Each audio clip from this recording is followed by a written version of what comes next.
Je m'appelle Franck Bouter, je suis moniteur guide de pêche et je suis animateur pour l'APPMA, la truite du Buëch, à Aspremont, dans le 05. APPMA, c'est Association agréée pour la pêche et la protection du milieu aquatique. C'est aux APPMA que revient la protection du milieu aquatique qu'on utilise pour la pêche. Je fais des initiations scolaires sur le milieu aquatique. Voilà, des initiations qui se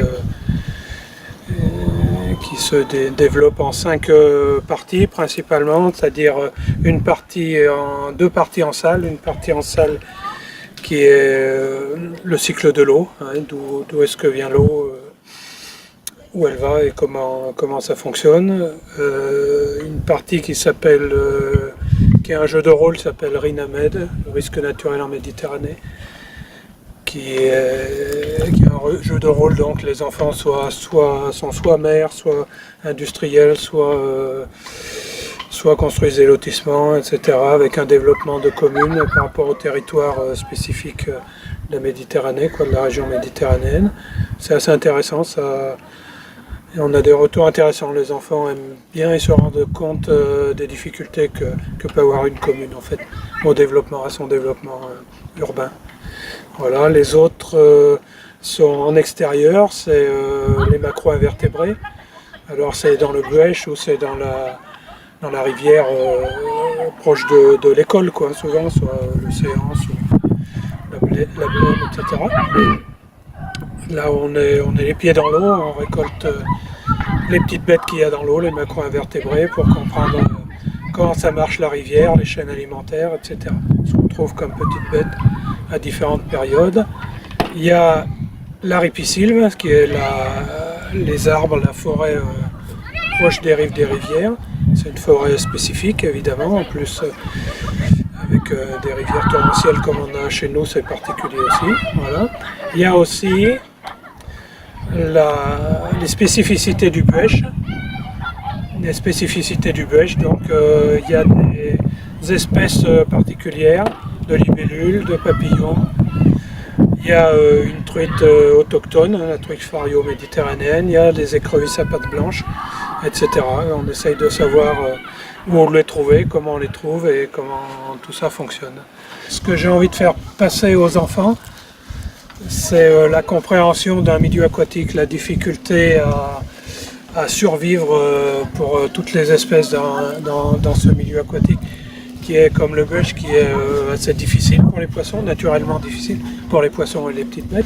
Comprendre la chaîne alimentaire, comprendre l'impact qu'on peut avoir en tant qu'humain aux moindres choses qu'on fait sur une rivière, que ce soit des grands travaux comme des barrages hydroélectriques dont on a besoin. Quand même, on est content que l'électricité fonctionne quand on appuie sur le bouton, mais aussi les barrages qu'on peut faire en s'amusant l'été, qui bouleversent aussi la microfaune de la rivière, parce qu'on élève la température sur un petit bout, etc.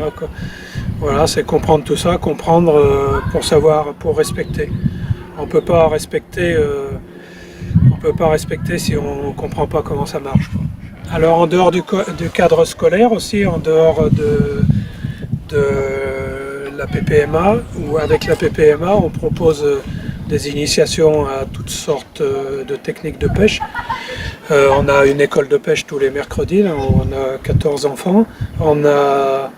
Je donne des cours de pêche à la mouche, ça me tient assez à cœur, c'est un peu ma spécialité, la pêche à la mouche, parce que on peut pêcher. Il faut comprendre la rivière, parce qu'il faut savoir quelle mouche on imite. D'accord, je leur fais fabriquer des mouches eux-mêmes avec des hameçons évidemment, mais avec des poils et des plumes d'animaux divers. On fabrique des imitations d'insectes qui volent sur la rivière où on va pêcher ou sur le lac. Donc il faut connaître quel insecte va voler à quel moment de la saison, quelle taille il va faire, etc., quelle couleur il va avoir, etc. Il faut une connaissance des insectes quand même. Et c'est une technique de pêche qui permet de pratiquer le no-kill, c'est-à-dire on peut pêcher le poisson et le relâcher dans de bonnes conditions. Parce qu'on pêche avec des hameçons sans ardillons. Les imitations de mouches, la truite, on pêche principalement la truite. Quand elle la gobe Elle la prend jamais profondément parce que dès qu'elle le touche avec ses lèvres, elle sent que c'est pas un vrai insecte, donc elle le relâche en un quart de seconde pour la piquer. Et voilà, et on peut ramener le poisson et le relâcher.